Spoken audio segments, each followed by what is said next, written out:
That's all you fucking do. First of all, everybody watches porn, okay? All guys. Any guy tells you he doesn't watch porn is fucking You are lying. so full of shit. Second of all, You are full of shit. second of all.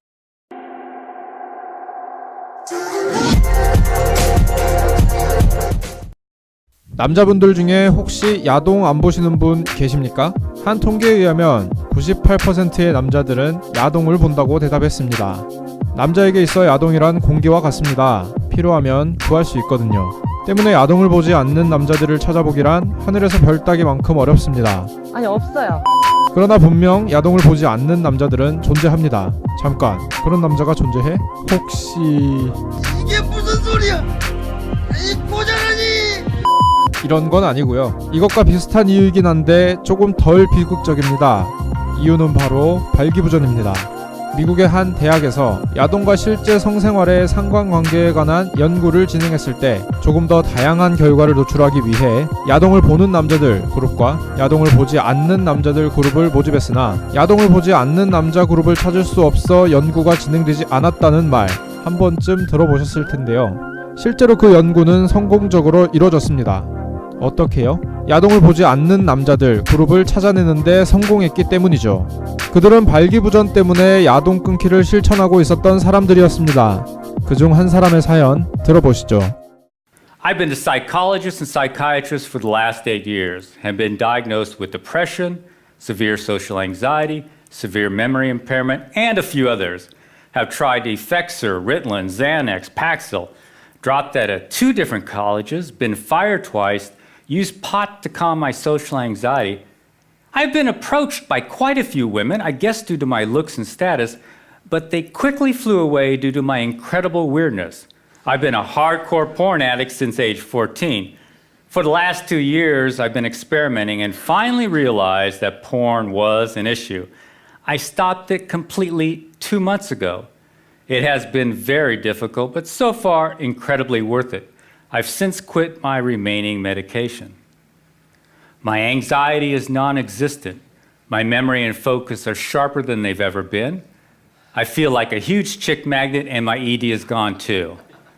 I seriously think I had a rebirth, a second chance at life.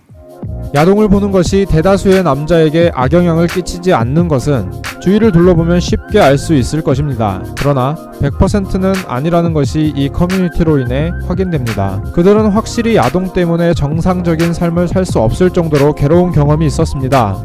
그리고 야동을 끊음으로써 새 삶을 얻었죠. 그렇다면 왜 이런 일이 벌어졌을까요? 뇌신경과학적으로 접근해보면 그 근거는 이렇습니다. 우리 뇌는 사람 간의 좋은 관계를 맺거나 맛있는 음식을 먹거나 사랑하는 파트너와 성관계를 맺을 때 도파민이라는 물질을 분비합니다. 이 도파민은 뇌에 작용하여 만족감을 불러일으키는데 이 도파민이 과하게 분비되면 과하게 분비된 도파민으로부터 항상성을 유지하기 위해 도파민 수용체의 수가 늘어납니다. 즉, 다음번에도 같은 양의 도파민이 분비된다면 이미 수용체의 수가 늘어났으므로 만족감을 느끼는 정도가 현저히 줄어들게 되는 것이죠. 때문에 더 많은 도파민을 얻기 위해 더 자극적인 대상, 즉 초고칼로리 음식이나 더욱 자극적인 야동을 찾게 됩니다. 그렇다 보면 또 도파민 수용체는 늘어나게 되고 또 만족감은 낮아지게 되는 악순환이 벌어지게 되는 것입니다.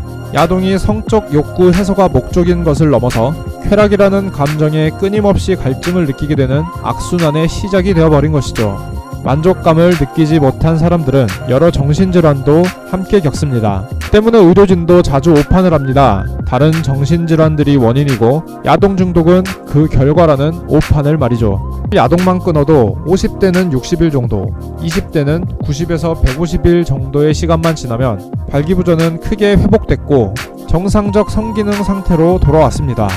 위의 결과가 좀 의아하실 수도 있습니다. 20대보다 50대 정력 회복이 빨랐다? 맞습니다. 그리고 이 두 그룹의 유일한 차이점은 인터넷 야동에 대한 노출도였습니다. 50대가 20대보다 인터넷 야동으로부터 훨씬 더 적게 노출되어 있었으며 10대의 나이에 야동을 접했느냐 아니냐의 차이도 크게 작용했습니다. 야동을 빨리 접하고 많이 접할수록 성기능 회복이 더딘 것이죠. 그중 다행인 것은 결국 성기능의 회복은 가능하다는 점이겠네요. 대부분이 아동으로 인한 부정적 영향을 겪지 않는다고 해서 모두가 겪지 않으란 법은 없습니다. 발기부전 커뮤니티가 우리에게 주는 뼈저린 교훈이죠. 야동이 갖는 순기능은 인정하되 무분별하게 그것을 소비하다 보면 성생활을 넘어 인생이 피폐해질 수 있음을 유의해야 할 것입니다. 이번 영상은 뇌신경학자 게리 윌슨의 테드토크 강연을 바탕으로 제작되었습니다. 해당 영상 설명에 있는 링크로 들어가시면 훨씬 더 전문적이고 재밌는 인터넷 야동에 대한 강연을 보실 수 있습니다. 평소 야동을 즐겨보신다면 꼭 한 번쯤 보시는 것을 추천드립니다. 이 강연으로 인해 인생에 긍정적 변화가 있을지 모르니까요. 오늘 준비한 내용은 여기까지입니다. 재밌게 보셨다면 부탁드립니다. 지금까지 세모뷰였습니다. 시청해주셔서 감사합니다.